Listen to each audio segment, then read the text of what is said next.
Kemudian ada lagi misteri tafsir yang pasti ulama itu beda. Misalnya begini, dalam cerita-cerita karomatul aulia, dan kita yang tekuni ilmu itu kita percaya lah. Soal yang nggak percaya ya monggo, ini karena tidak tek Quran dan hadis. Ketika seorang Nabi Muhammad SAW di alam arwah, karena di hadis Mi'raj Nabi juga sering ketemu para nabi, di antaranya ketemu Nabi Musa, ketemu beberapa nabi. Itu hadisnya sahih bahwa Nabi sering ketemu para nabi di alam arwah. Dan ini punya efek di kitab tafsir nanti. Ada ayat tentang pertemuan Nabi Muhammad SAW dengan Nabi Musa. Singkat cerita di kitab-kitab wali diterangkan. Suatu saat Nabi itu dikomplain oleh Nabi Musa karena beliau ngendikan ulama umati ka'ambiya'i Bani Israel. Kualitas ulama umatku itu sama dengan kualitas nabinya Bani Israel. Ini kan memancing sentimen. Kata Nabi Musa, benar saja masa saya Nabi kok disejajari ulama gitu. Disejajari ketua direktur tadi, direktur studi Quran kan nggak terima. Masa saya Nabi setara dengan LC MUI kan nggak terima. Dan itu menurut saya bagus Nabi Musa nggak terima itu. Saya sendiri juga nggak terima gitu. Akhirnya buktinya apa? Dalam cerita wali itu dipanggillah Imam Ghazali. Di cerita wali itu. Kata Imam Ghazali, nama kamu siapa? Ana Muhammad bin Muhammad Al-Ghazali At-Tusi Asy-Syafi'i. Jawabnya panjang sekali. Ana Muhammad bin Muhammad Al-Ghazali At-Tusi Asy-Syafi'i. Terus Nabi Musa, loh saya tanya nama kamu cerita bapakmu, mbahmu, madhabmu, daerah kamu. Terus kepanjangan, tanya nama kok ngomongnya panjang. Kata Nabi Musa, kata Imam Ghazali, Anda juga gitu di depan Allah yang hanya tanya wa ma tilka biyaminika ya Musa. Anda jawabnya kepanjangan qala hiya asaya atawakkau 'alaiha wa husyubiya ala ghanami wa liya fiha ma'aribu ukhra. Padahal Allah hanya tanya yang dibawa kamu oleh tangan kanan itu apa Musa? Ini tongkat saya Gusti, tak pakai ini, tak pakai gini, tak pakai gini. Masih ada dan lain-lain wa liya ma'aribu ukhra dan masih banyak kepentingannya. Akhirnya Musa itu sadar. Ini di depan Allah yang maha tahu. Itu aja engkau beri penjelasan berlebih. Apalagi saya depan jenengan. Singkat cerita di cerita itu Nabi Musa. Ya betul. Umat kamu memang pinter-pinter. Gitu. Pokoknya dia ngakui. Beliau ngakui. Tapi dalam perspektif ilmu Thariqah. Tafsiran seperti itu tidak diikuti. Yang diikuti adalah. Kalau kita ketemu rektor. Misalnya Nyuwun Sewu. Satpam dipanggil rektor. Atau dipanggil ketua badan wakaf. Atau menteri dipanggil presiden. Atau murid dipanggil guru. Itu kan bawaannya grogi.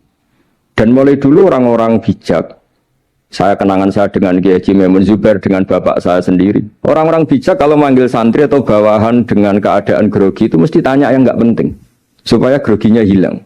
Piye mau nang dalan macet, gimana di jalan tadi macet, gimana di daerah kamu musim apa? Setahu saya ulama-ulama top atau rektor atau siapa saja kalau yang bijak, mesti nanya anak buah itu yang nggak penting dulu. Gimana lancar di perjalanan, datang jam berapa, sehat-sehat saja. Karena bawahan itu takut. Nah, ketika Nabi Musa ini takut, Allah itu ngikuti sunnahnya manusia. Kalau takut ya jangan tanya yang penting dulu. Kamu bawa apa? Ya dijawab, saya bawa tongkat Gusti. Jadi itu sebetulnya hanya ilmu psikologi. Bahwa kalau orang takut itu ya ditanya yang ringan-ringan. Lagi-lagi ini ilmu. Jadi analisis tafsir itu tidak ada selesainya. Dan semuanya butuh perangkat. Di antaranya perangkat itu adalah fitrah salimah. Makanya dikatakan Pak Rektor tadi benar bahwa orang bisa memahami Quran, kekuatan angin dengan cerita angin seperti ini.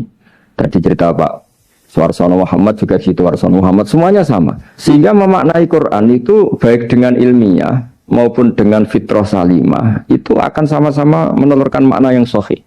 Asal berlandas riwayat yang sahih. Saya punya sekian cerita tentang ulama-ulama dulu, kalau ngartikan ayat.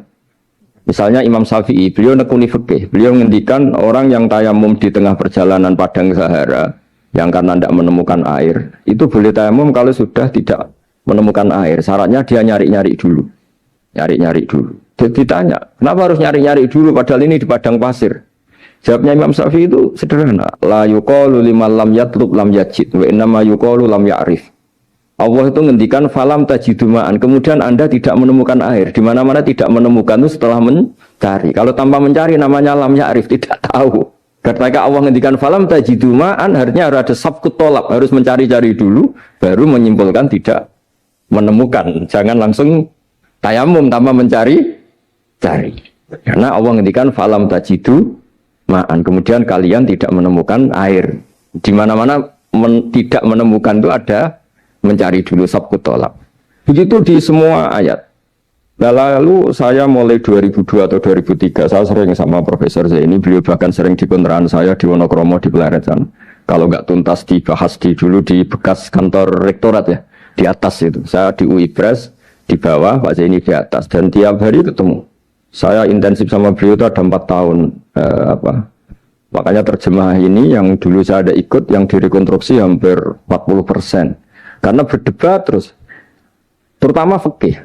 Akhirnya kita misalnya, ini curhat ya supaya sekaligus lapor ke Profesor Quraish Shihab, apa yang kita lakukan. Jadi UI sudah lama sekali menerbitkan tafsir Quran, pernah induk Kemenak, juga pernah setengah induk setengah ikut, juga benar-benar akhirnya mandiri. Semoga perhitungannya bukan pasar, tapi ingin, semoga, saya tidak tahu kalau hitungannya pasar itu tidak wilayah saya, tapi semoga tidak lah. Itu kita sering berdebat, itu tentang bolehkah memanfaatkan cerita Israiliyat untuk merekonstruksi ayat yang potongan dari cerita para nabi.